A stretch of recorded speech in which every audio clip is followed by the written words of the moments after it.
한강의 바람이 유리처럼 차갑게 식어가던 밤, 도시의 심장은 분명히 뛰고 있었지만 누군가의 심장은 산산이 부서지고 있었다. 휴대폰 화면 위로 떠오른 네 글자, 괜찮을 거예요. 그토록 다정한 문장이 왜 이토록 잔인했을까? 주차장 바닥에 길게 들이운 가로등의 빛, 창문 너머로 보이는 빈 운전석, 그리고 조수석 위에 조용히 놓인 서류 가방과 손목시계. 선물과 약속, 땀과 청춘의 증거였던 그 물건들이 그날만큼은 의미를 잃었다. 아니, 정확히 말하자면 의미가 지나치게 커져버렸다. 모든 상징은 때로는 칼날이 된다. 네 글자는 약속 같았고, 시계는 멈춘 시간처럼 보였으며, 가방은 돌아오지 않는 발자국의 무게를 대신 지고 있었다. 누구보다 강인했고, 무대 위에서 늘 정확했다는 남자가 있었다. 호흡을 한 번 고르고 박자를 3번 짚은 뒤 그는 늘 무대를 정확히 갈랐다. 그런데 그날 그 남자는 모든 일정을 취소하고 무너졌다. 방송국의 불빛이 꺼지고 공연장 포스터가 말없이 벽에 걸려 있는 동안 그는 단 한 사람의 이름만을 불렀다. 진호야. 그 이름 끝에서 목이 멎었다.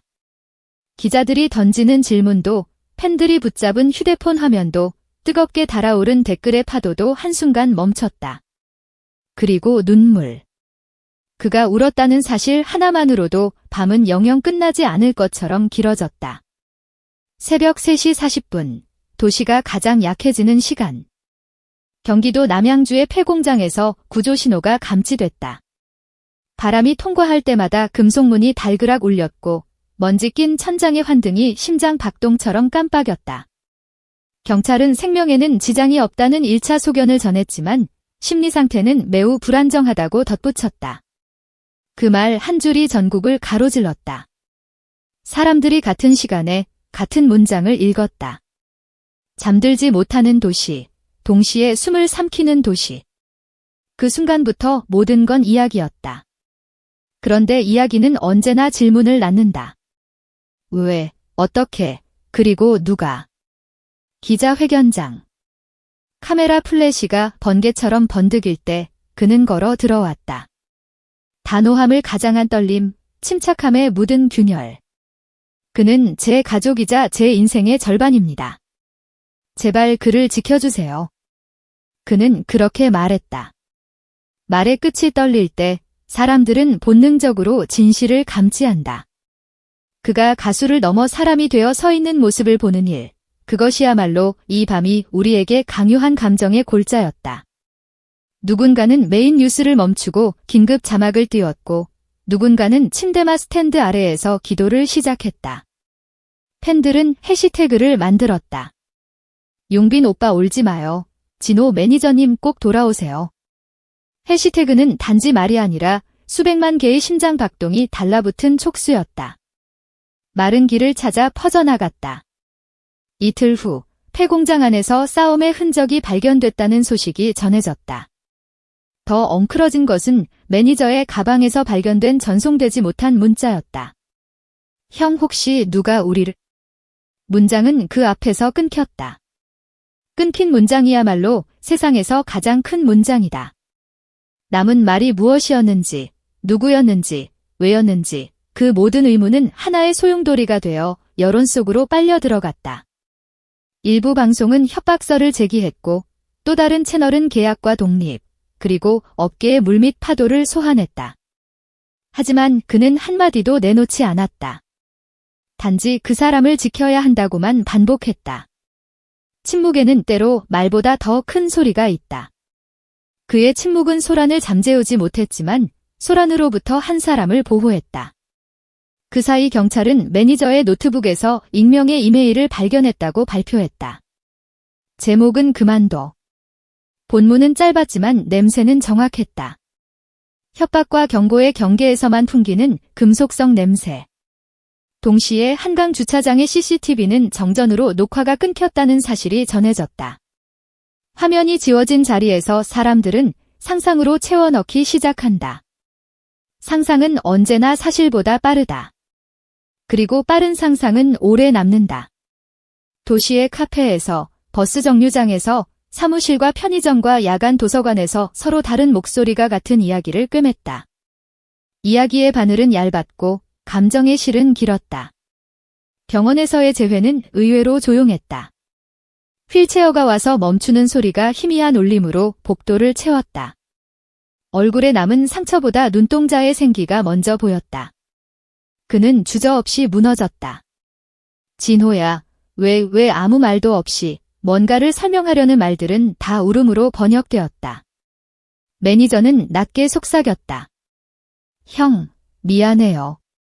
혼자 해결하려 했는데 너무 늦었어요. 두 사람의 손이 맞닿는 순간 수많은 카메라와 마이크가 동시에 숨을 삼켰다. 그 장면은 곧 전국으로 송출되었고 수많은 사람들이 같은 시간에 같은 장면을 다시 보았다. 리플레이는 사건을 해명하지 못한다. 하지만 리플레이는 마음을 설득한다. 그날 밤 많은 이들이 화면 앞에서 울었다. 그럼에도 서사는 끝나지 않았다. 이메일의 발신자는 오리무중, 정전의 원인은 밝혀지지 않았다. 그러나 어둠이 언제나 진실을 숨기는 건 아니다. 때로 어둠은 진실의 형태를 드러내는 틀이 되기도 한다. 그는 모든 스케줄을 멈추고 병실 곁을 지켰다. 낮에는 손을 잡고, 밤에는 눈을 감고, 새벽에는 기도했다.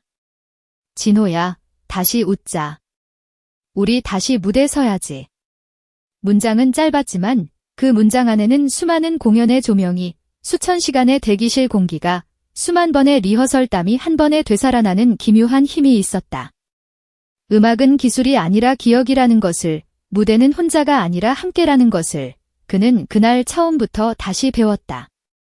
한편 업계는 술렁이었다. 독립과 전속, 계약과 결별, 투자와 회수, 수많은 단어가 포털의 상단을 번갈아 차지했다. 누군가는 그가 너무 커졌다고 말했고 또 누군가는 그가 아직 시작도 안 했다고 말했다. 의견은 달랐지만 누구도 부정하지 못한 사실이 하나 있었다. 누군가의 성공은 혼자 쌓아 올린 탑이 아니라 함께 올린 다리라는 것이다. 다리는 넘어지지 않아야 한다. 비를 맞아도 바람에 흔들려도 건너야 하기 때문이다. 그가 매니저를 가족이라 부르며 지켜달라고 말하던 순간 이 업계는 드물게도 정확한 언어를 들었다. 가족, 지켜주세요. 단순하지만 가장 멀리까지 전파되는 말. 시간이 몇 날 며칠 흐르는 동안 팬들은 밤마다 같은 장소에 모였다. 누구는 손에 작은 촛불을 들고, 누구는 폴더폰처럼 접히는 사진을 품고, 누구는 조용한 노래를 흥얼거렸다. 해시태그는 변주를 거듭했다. 김용빈 힘내요. 진호 매니저님 무사히. 다시 함께. 짧은 말은 먼 길을 갔다. 어떤 말은 공항 라운지까지, 어떤 말은 고속도로 휴게소까지, 어떤 말은 아무도 없는 새벽의 자취방까지. 말들이 떠다니는 도시의 위를 사라졌던 마음들이 천천히 돌아왔다. 사람은 낯선 불안 앞에서 서로를 찾는다. 그 찾음이 때로는 노래가 되고, 때로는 제목이 되고, 때로는 그냥 긴 한숨이 된다. 그리고 어느 날 병실의 공기가 달라졌다. 매니저의 목소리가 조금 더 또렷해졌고 의사의 표정이 조금 더 밝아졌다. 기자들이 조심스럽게 고개를 들이밀었고 그는 짧게 말했다. 용빈이 형 덕분에 살았어요. 형은 진짜 사람입니다. 간결한 진술은 어떤 화려한 수식보다 단단하다. 사람이라는 말은 묘하게 오래 남는다. 그 말이 TV를 타고 휴대폰을 타고 손바닥을 타고 퍼져나갈 때 그는 또다시 울었다. 울음에는 해명이 필요 없었다. 울음은 해명보다 큰 언어였다. 그는 천천히 무대로 돌아갈 준비를 한다. 조명의 각도를 손으로 가늠하고 인이어의 볼륨을 낮췄다 올렸다 하며 첫 박자를 기다린다. 여전히 어딘가에서는 수사가 진행 중이고 어딘가에서는 소문이 낮게 흐르지만 무대는 오직 현재형이다. 오늘의 첫 소절, 오늘의 첫 걸음, 오늘의 첫 눈빛. 그리고 그가 입을 뗀다.